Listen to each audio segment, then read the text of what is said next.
If you have seen or purchased any of my photo placeholder stamps from the Crafty Chateau, I'm pretty sure there's one or two that you considered, but there was some part of it that you just didn't like, and it either prevented you from using it as much as you want to, or not purchasing it at all.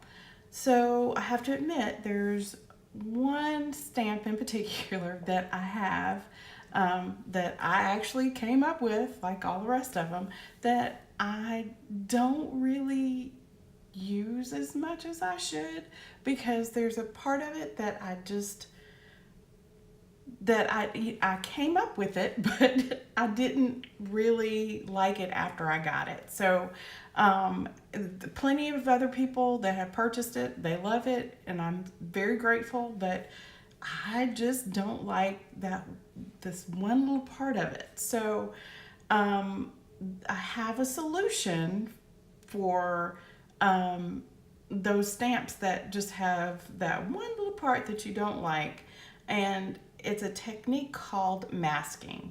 Now, masking has been around forever, and it's used in different ways. And I tried it with my stamps, because I wanted to use a stamp, but I had to find a way around the part that I didn't like. So the stamp that is probably one of my least favorites, until I mask it, of course, is this one.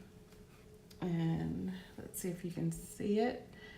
A picture is worth 1,000 words. Skip the hand crimp and replace with photo. Okay. The parts that I like are: a picture is worth 1,000 words, replace with photo. Why I didn't just keep it at that, I don't know. I guess that's part of, the whole twist of the stamps that I create is, just to give them a twist. So this one could go both ways.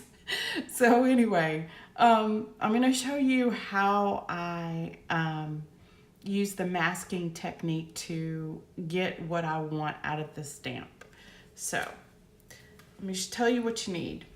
Of course, you need the stamp that you want to use the masking technique with, and I'm going to be using 1,000 words.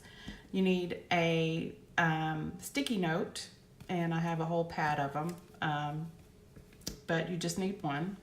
Acrylic block, ink, a repositionable glue stick, or any kind of, not you don't want to use a wet adhesive. You want something like this, a glue stick of some sort, and it doesn't have to be repositionable. It can be permanent, and we'll talk about that in a minute. But I'm using my repositionable glue stick, and also your glue cleaner.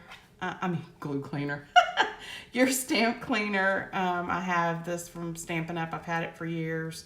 The little scrubber and the cleaner that I use with it.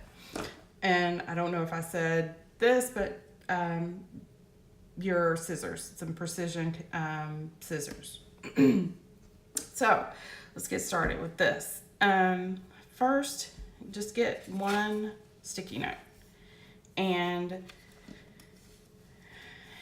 if your sticky note is really, really sticky, you won't need the repositionable glue stick. You can just use the stickiness from the sticky note. But mine, I've had this thing for years, and it's not as sticky as I need it to be, so I have to supplement with the glue stick. So anyway, go on and put your stamp on your acrylic block, and you can use this on if you have any other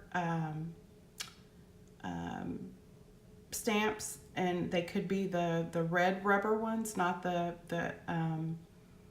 polymer, the clear ones. You can use this technique on those too. So, but since this is what I have, this is what I'm going to show you the technique with. So Anyway, go on and ink your stamp. Just tap it and stamp it on your sticky note. So if yours is really sticky, you can stick it, not stick it, you can stamp your image where the part that you don't want in the photo placeholder stamp, the part that you don't want, you stamp it in the area that's sticky. Okay, so, but not on the sticky side. You want to do it, well, actually, yeah, you do it on the sticky side. So we'll go on and do that. So let me do this again because I've been yapping and it probably dried up a little bit. So I'm getting that on the sticky part. Now it's okay if it's not, if the whole image isn't on the sticky note. The only part that you want that's really important is, in my example, is the skip the hand cramp and. Okay, so what I'm gonna do now is go on and cut that part out. So you want to get as close to the image as you can, the part of the image that you don't want, to say, and cut it out. So you have this, okay? That's the part I don't want, okay? And it's on the sticky side. So I'm gonna put a little bit, and it's probably gonna smear a little bit because it's sticky. The ink doesn't set on the sticky part of the sticky note. So it's probably gonna smear, but that's okay. You can still see it. So I'm gonna let that set for a second. And then I'm gonna clean my stamp. And we wanna make sure that we get that stamp really, really clean because we don't want the part that we don't want to come off on our paper when we stamp it. So just get it real clean. I'm trying to dry mine off a little bit on my pants, on my sweats at least, so it'll be dry. Now you might want to go on and test it to make sure you got all the ink off. So you just, on a scrap piece of paper, you can just stamp it a few times without the ink and see it comes off clean. This is from the previous stamp, so it's not, I don't see anything coming off. It's just the color of the paper that makes it look like that, but nothing's coming off. So we got it clean. So now I'm gonna stick this down over the part we don't want.